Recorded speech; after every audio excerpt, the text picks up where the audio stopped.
Hi Paul, so if we briefly just go through what we've changed to effectively get rid of the shanks, which was the first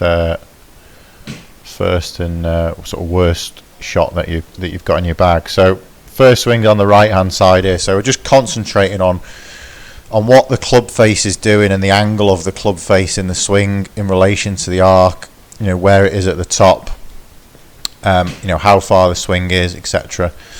So I'm just going to stop you here where the club gets sort of parallel to the netting at the top, if you like.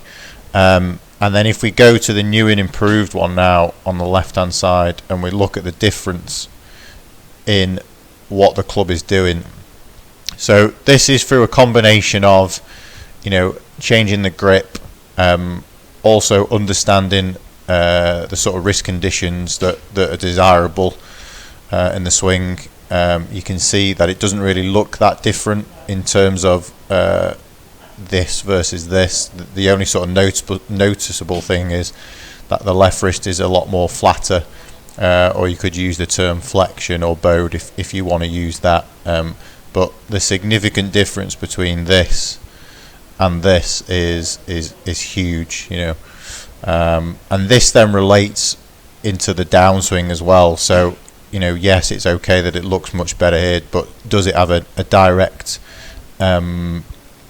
impact on what's going on in the downswing? So you can see here again, got a lot of lift. The club is very, very sort of across the line at the top. If we look at the new swing now, this is effectively the top of your swing versus the one on the right hand side.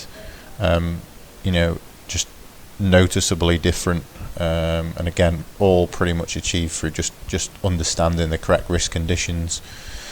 So as you swing down on the one on the right hand side now, if I just sort of stop it here again, you can see how open the club head would be. So for you to strike the ball well, it's difficult from that position. The hands are going to want to work a little bit out in front, to try and facilitate that open club face and swing left.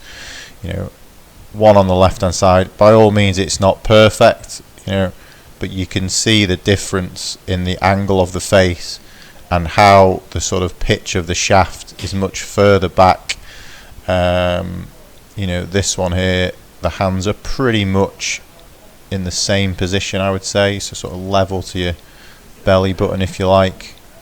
The main thing obviously being the club face angle is slightly different, but you're not getting the shaft wanting to work out as much to try and facilitate such an open face. And obviously we talked about different things, but this is the most important thing for you to work on to start off with, is ensuring that you effectively start your downswing from the position on the left. You've got such a better chance than being the one on the right hand side here, and then how you obviously ultimately bring the club face back to the ball. So talked about throwing frisbees and things like that.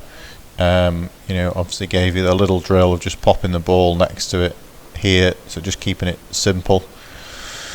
But rather than just saying, swing more out, swing more to the right, close the face, don't shank it, it's more about why do you shank it, or why did you shank it, as opposed to giving you specific drills just to get rid of it. You've got to try and change that root problem, which you've done here. So good, really good.